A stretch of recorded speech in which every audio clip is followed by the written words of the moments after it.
हर बरसात यहाँ एक नया मंजर लाती है। मेरे प्रदेश को ना वो हर बार तोड़ कर जाती है। हाल बयां करना हर बार मुश्किल होता है, क्योंकि वो न जाने कितने परिवारों को अपने साथ बहा ले जाती है। बारिश की रात डरे सहमे रहना अब शायद लोगों की आदत हो गई है। सिराज थुनाग की घटनाओं ने बता दिया कि रातों की नींद तो अब ये मानसून ले गई है। मौसम का अनुमान लगाना अब मुश्किल हो गया है। कोई भी पहाड़ कभी भी दरक सकता है, कभी भी कहीं भी बादल फट सकता है। ये बात जहन में बिठाना जरूरी हो गया है। अब तुम समझो इसे प्रकृति का कहर या फिर समझ लो मानव की।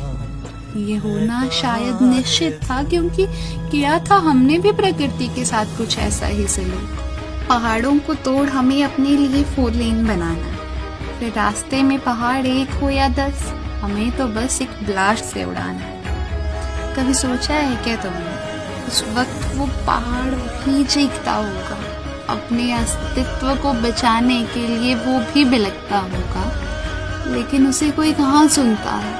हमें तो उस वक्त इन आंखों के सामने सिर्फ विकास दिखता है।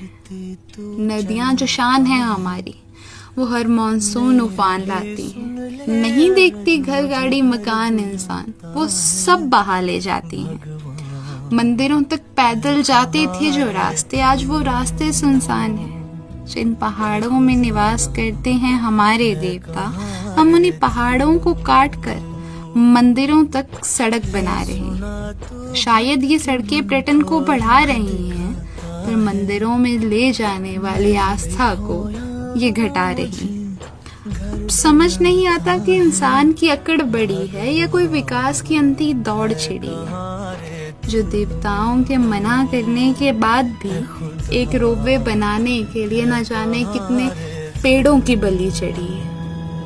हिमाचल में विकास की एक अंधी दौड़ जारी है। 4 लेन तो मानो पूरे हिमाचल में बनने वाली है। रेल की पटरियां बिलासपुर शहर आने वाली है। कभी कभी ये सब देखकर लगता है कि हमने जरूरत से ज्यादा विकास करने के कारण इस बरसात न जाने कितने पशु पानी में बहे, कितने लोग मलबे में दबे, और कौन जानता है कितने अपने अपनों से हमेशा के लिए जुदा हो गए। नहीं मालूम मुझे किसकी है गलती या किसकी है भूल। सरकार कर रही कोई गलती या हम ही कर रहे हैं कोई चूक। इन बातों पर बहस करने से कुछ नहीं होगा। अब अपने प्रदेश के लिए ना हमें खुद ही लड़ना होगा। अब टूटे आशियानों को हमें दोबारा से सजाना होगा। जिन्होंने खोया है अपनों को, हमें उन्हें भी संभालना होगा। और बहुत हो गया विकास के नाम पर इन पहाड़ों से खिलवाड़। अब हमें हमारे हिमाचल के लिए कुछ सचेत होना होगा। अगर अब भी आवाज नहीं उठाई ना, तो फिर भारत के मानचित्र पर हिमाचल को ढूंढ पाना मुश्किल होगा। इसलिए हम बस यही कहना चाहते हैं कि अब भी समय है, थोड़ा संभल जाते हैं।